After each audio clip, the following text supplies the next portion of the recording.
Update India TV, हर खबर सच्चाई की ओर। सहकाराच्या बळावर मत्स्य व्यवसायाला नवी उंची देऊ शकतो, जयदीप पाटील। चंद्रपूर जिल्हा मच्छीमार सहकारी संघाचे चर्चासत्र व कार्यशाळा संपन्न। सहकाराच्या बळावर मत्स्य व्यवसायाला नवी उंची देणे शक्य आहे।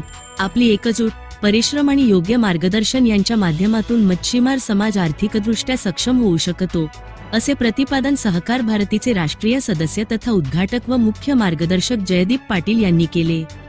सहकार भारती मत्स्य सहकारी संस्था प्रकोष्ठ, महाराष्ट्र प्रदेश, आंतरराष्ट्रीय सहकारी परिषद, राष्ट्रीय सहकारी विकास निगम तसेच जिल्हा मच्छीमार सहकारी संघ, चंद्रपूर यांच्या संयुक्त विद्यमाने आयोजित एक दिवसीय मार्गदर्शन व कार्यशाळा स्वर्गीय ज्योतिराम बर्वे सभागृह, एकलव्य वसतिगृह, मूल रोड, चंद्रपूर येथे हे चर्चासत्र पार पडले। आपल्या भाषणात जयदीप पाटील म्हणाले की मत्स्य व्यवसाय हा केवळ उपजीविकेचा स्रोत नसून ग्रामीण अर्थव्यवस्थेचा एक महत्त्वाचा आधारस्तंभ आहे। सहकाराच्या माध्यमातून या क्षेत्रात अधिक प्रभावी प्रगती साधता येते। ते पुढे म्हणाले की आजच्या काळात वैज्ञानिक पद्धतीने मत्स्यपालन, जलस्रोतांचे योग्य व्यवस्थापन तसेच गुणवत्तापूर्ण बियाणे व खाद्य यांचा वापर केल्यास उत्पादनात मोठी वाढ होऊ शकते।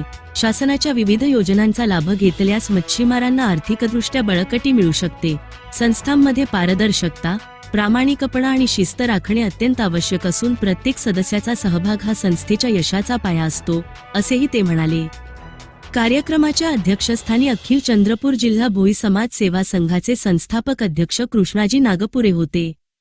यावेळी सहकार भारती मत्स्य सहकारी संस्था प्रकोष्ठ मुंबईचे अध्यक्ष वासुदेवराव सुरजुसे, सहाय्यक आयुक्त मत्स्य व्यवसाय दिनेश धोपे, चंद्रपूर जिल्हा प्रकोष्ठ अध्यक्ष सतीश वासमवार, चंद्रपूर जिल्हा भोई समाज महिला आघाडीच्या अध्यक्षा रंजना पारशिवे, स्थापत्य अभियंता दीपक मारबते, प्रकाश डायरे तसेच चंद्रपूर जिल्हा मत्स्य व्यवसाय सहकारी संघाचे अध्यक्ष यादवराव मेश्राम यांच्यासह अनेक मान्यवर उपस्थित होते। कार्यक्रमाची प्रस्तावना प्रकाश डायरे यांनी मांडली, तर सूत्रसंचालन व आभार प्रदर्शन श्रीहरी शेंडे यांनी केले। प्रतिनिधी लिमेश माणूसमारे।